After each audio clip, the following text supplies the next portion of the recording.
오늘은 민선 8기 K교육도시 시흥 추진계획을 주제로 고미경 평생교육원장님께서 브리핑하겠습니다.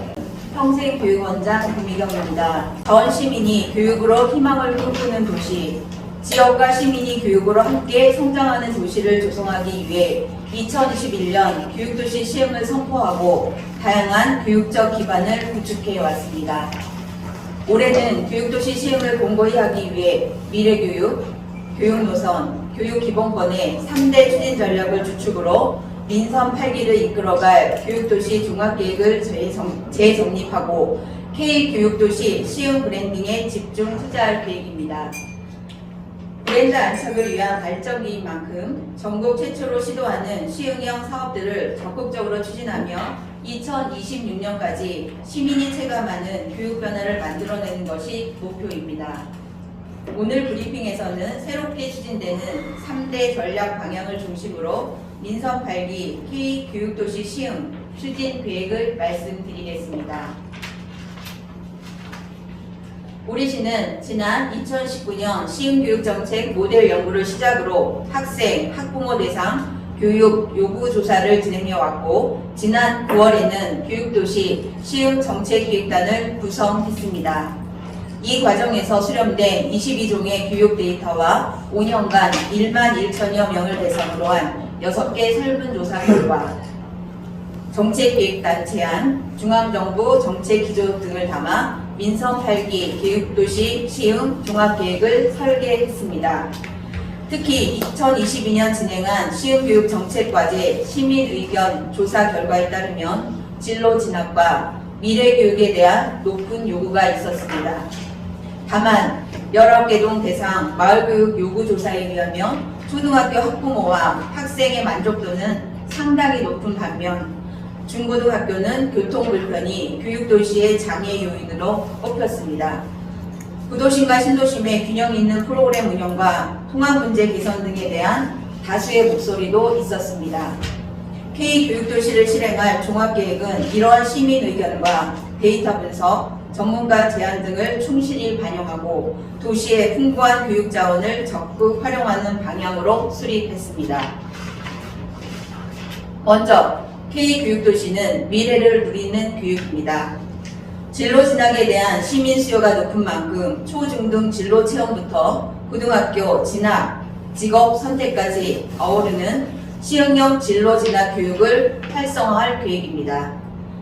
시흥시청 내 332개 팀과 연계한 전문 직업군, 시흥시 사람체 535명을 활용해 찾아가는 진로 체험과 특강, 진로 컨설팅 등을 확대하고 전국 최초로 중학교 진로 계열과 고등학교 진학 계열까지 연결해 60개 대학, 113개 전공의 대규모 진로 진학 교육 기회를 제공하겠습니다. 더불어 지역의 풍부한 교육 자원을 기후변화 대응, 먹거리 농업, 바이오 등 4차 첨단 산업, 전통문화예술 4개 분야로 특화해 국내 유일의 교육 콘텐츠 및 체험터로 개발할 예정입니다. 중앙부처 정책인 교육자유특구와 협업해 시흥형 마을교육 특구를 구축함으로써 시흥에서 앞서가는 미래교육 콘텐츠를 경험할 수 있는 집중지역을 조성해 나갈 것입니다. 둘째, 온 오프라인 교육노선 강화에 주력하겠습니다. 교육노선은 교육의 접근성을 높이기 위한 전략입니다. 시 곳곳의 체험터를 셔틀버스 노선, 시흥시티 투어와 연계하고 체험터를 중심으로 버스와 지하철 노선 정보를 담은 교육도시 노선도를 장착할 계획입니다.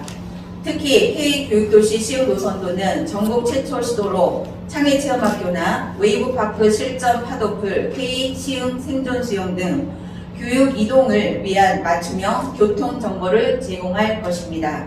또 고등학생 등하교 지원을 위해 경기도 학생 통합 순환버스와 협업하고 자동차 공유 시스템을 접목하는 등 교육 이동권을 전면 개선해 나가겠습니다. 온라인 교육 노선인 시흥 교육 캠퍼스 속은 여러 온라인 포털 사이트와 통합 보도화하고 시흥시청 20개 부서와 56개 홍보 매체와 협업해 시민이 시흥교육을 쉽게 유익하게 볼 수 있는 시흥교육 방송국을 운영할 계획입니다. 1등 교육도시 시민추진단을 통해 시민과 함께 만드는 교육도시에도 주력하겠습니다. K교육도시 시흥의 세 번째 목표는 교육기본권 확보입니다. 시흥시 초, 중, 고 입학준비금 지원과 더불어 교육공간을 시민과 공유할 수 있도록 학교 복합시설, 문화예술체육시설을 확충해 나가겠습니다. 유초 등 돌봄 서비스 확대를 비롯해 정보 취약계층 디지털 교육, 다문화 외국인 가족 한국어 교육, 특수학교 설립 및 장애 학생 중점 교육 등으로 어느 누구도 소외되지 않는 교육을 만들겠습니다. 세월권 도서관에서 누리는 전생의 주기별 인생학교, 학생 교사의 우울증 예방 및 정서 치료를 위한 마음선생님 지원, 창의 육아 민재를 키우는 아동대상 수학, 과학 놀이터 조성 등 교육도시 정책기획단의 제안 과제도 적극적으로 추진할 계획입니다. 시민이 체감할 수 있는 교육 변화를 만들어내겠습니다. 시흥시는 교육, 경제, 도시 기반, 지역 정책, 데이터 등 여러 전문가로 구성된 교육도시 시흥정책기획단의 컨설팅과 병행하며 시흥시 11개 실국 전 부서가 협업해 움직일 것입니다. 시민이 민선 8기 동안 K교육도시 시흥에 살면서 스마트 정보 데이터를 활용함으로써 손에 잡히는 변화를 느낄 수 있도록 준비하겠습니다. K교육도시 시흥은 유초, 중고 아이를 키우며 미래를 준비하는 도시, 교육에서 일자리까지 먹고 사는 걱정이 없는 도시, 누구나 평등하고 행복하도록 기본 교육 권리가 지켜내는 도시입니다. 교육이 시흥시민의 자부심이 될 때까지 온 힘을 다하겠습니다. 고맙습니다. 다음은 질의응답이 있겠습니다. 브리핑 내용과 관련 질문이 있으신 언론인께서는 손을 들고 말씀해 주시기 바랍니다. 시흥신문인데요. 시흥교육방송국이 단순하게 시흥시의 교육정책을 안내하는 상황인가 아니면 더 나아가 시흥시의 교육정책을 안내하는 수준인가요? 많은 부분을 알릴 수도 있는 거고요. 예를 들어서 개발을 해서 그 부분을 조금 더 이제 추동을 시키려면 또 그 인터뷰도 할 수도 있는 거고 여러 가지 방법이 있는 건데 올해는 어쨌거나 목표는 이제 단계별로 있는데 올해 목표는 흩어져 있는 교육 컨텐츠를 이제 좀 모아서 정기적으로 일주일에 한 번 정도는 이렇게 한번 그 시민들에게 알리는 부분으로 한번 해보자. 해서 올해는 이제 그 정도까지의 계획을 갖고 있습니다. 교육방송국이 그러면 시흥시의 모든 교육정책을 한눈에 볼 수 있다는 그런 의미인가요? 네네.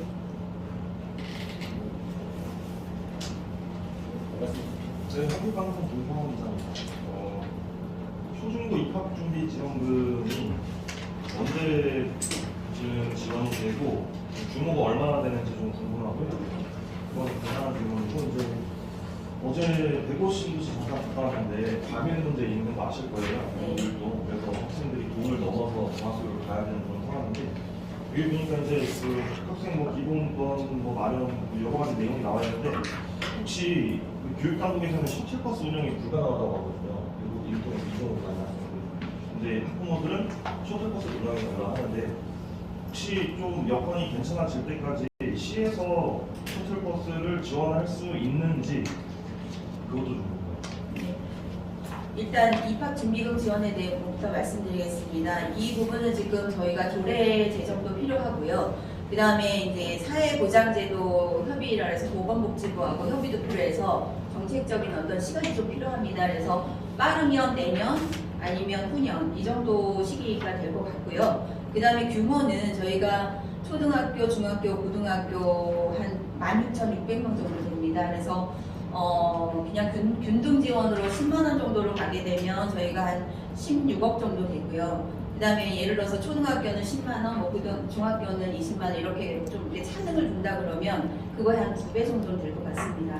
그리고 두 번째 질문하셨던 150년씩 과밀 부분에 대한 거는 사실상 이거는 지자체에서 풀 수 있는 문제는 아니긴 하지만 다행히 경기도교육청에서 아까 말씀드렸던 그 순환버스 이 부분에 대해서 지금 법적 검토를 하고 있는 상황이고요. 그래서 수요조사까지 일단 마쳤습니다. 그래서 저희가 기존에 그 셔틀버스 운영하는 데가 한 4군데 있고요. 그 다음에 새롭게 지금 수요조사에서 저희가 경기도 교육청으로 올린 곳은 3곳 정도 되는데, 그 중에 그 100곳에 있는 신도시의 해솔중학교가 좀 해당이 됩니다. 근데 지금 경기도교육청과 시흥교육지원청 저희 이렇게 지금 긍정적으로 지금 이제 50대 50 정도로 이제 예산이 들어가는 규모거든요. 그래서 저희는 그 부분에 대해서는 충분히 이제 해결을 하려고 노력을 하고 있는 단계입니다.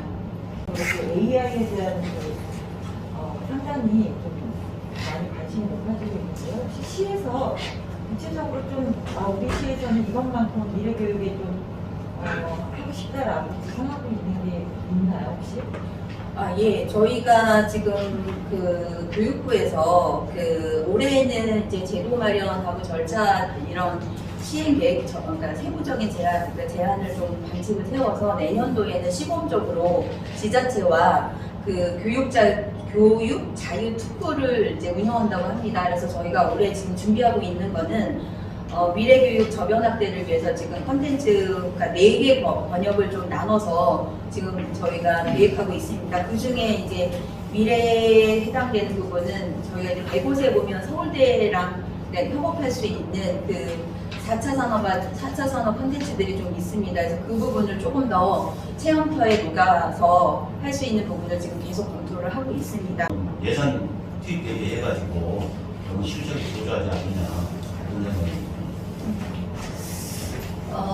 기반이 작년에 이루어졌고요. 그러니까는 그 시범적인 기반이 이루어졌고, 올해는 조금 더 보완 발전해서 좀 홍보를 하면서 지금 말씀 주셨던 예산 대비 활용에 대한 부분이 좀 낮지 않냐라는 염려 주셨기 때문에 올해는 그 부분에 대해서 전심이 좀 적극적으로 홍보를 해서 많이 활용할 수 있도록 노력을 많이 해보는 해로 저희가 잡아보겠습니다. 어떤 식으로 구하시나요? 뭐 여러 가지 그 매체를 통해서도 있을 수 있고요. 그다음에 저희가 평생학습 분야는 네트워킹이 많이 이제 이루어져 있습니다. 번역별로도 네트워킹이 돼 있고, 또 동아리 모임도 있고, 그다음에 또 이제 교육자치과 같은 경우는 지금 교육에 관한 여러 가지 분과 이런 부분들이 잘 구성이 되어 있고요. 그다음에 청천과 같은 경우도 여러 가지 네트워킹이 되어 있습니다. 그다음에 중앙도서관은 사실은 올해는 중앙도서관의 그 공간을 활용해서 저희가 평생학습이나 아니면 아이들 체험 이런 부분들, 그 다음에 아카데미 이런 부분을 가장 접근하기 쉬운 그 도서관에서 이제 이루어지니까 추진을 하려고 합니다. 이런 모든 거를 통해서 온라인, 오프라인을 통해서 적극 홍보를 해보겠습니다. 대학을 이제 연계해가지고 이렇게 진로진학을 하겠다는 약간 좀 입시 위주로 이제 기조를 변경시키는 것인지 제가 맞게 본 것인지. 그건 입시 위주는 아니고요. 저희가 앞에서도 설명드렸듯이 2018년부터 지금까지 지속적으로 여러 분야를, 그러니까 학생, 학부모, 뭐 교사 이런 부분을 대상으로 해서 저희가 이제 필요한 것들, 뭐가 이제 갈망하는지 이런 여러 가지 조사들을 해왔어요. 해왔을 때 초등, 중등에 있어서는 진로, 그 다음에 고등학교에 있어서는 진학과 그 다음에 연계된 직업, 이런 부분에 대한 갈망이 좀 많았어요. 그래서 올해는 진로에 대한 부분은 그동안 저희가 지역에 대한 자원과 이렇게 연계해서 체험 같은 거를 많이 했지만, 고등학교 학생들하고의 그들이 요구하는 거에 대한 거는 그렇게 깊이 고민을 못했던 것 같아요. 그래서 올해는 이제 고등학교 학생들이 갈망하는 진학과 직업, 그러니까 여러 가지 다양하잖아요. 그러니까 학교도 굉장히 다양하고, 저희가 옛날에 기본적으로 알았던 직업과는 정말 다른 직업도 뭐 1000여 개가 넘는 직업들도 되게 많고, 그래서 이런 여러 가지 것들을 좀 다 좀 이렇게 한데 모아서 이제 고등학교에도는 진학교사가 또 있습니다. 그래서 이분들과 같이 올해는 여기에 좀 초점을 맞춰서 해보고자 하는 내용입니다. 그래서 전혀 이건 어떤 입시나 이런 부분은 저희가 교육 방향을 바꾼 건 아닙니다. 진로 진학을 강화시킨다는 건 그렇죠. 네, 맞습니다. 연결하는 60개 대학 혹시 60개 대학은 저희가 이제 고등학교에서 고등학생들이 가장 많이 가는 대학을 좀 뽑았어요. 리스트를 좀 네, 나중에 공유하겠습니다. 네, 더 없으시면은 질의응답을 여기까지 하겠습니다. 시간 관계상 많은 질문을 받지 못한 점 이해 부탁드리겠습니다. 그럼 이상으로 언론 브리핑을 마치겠습니다. 고맙습니다. 고맙습니다.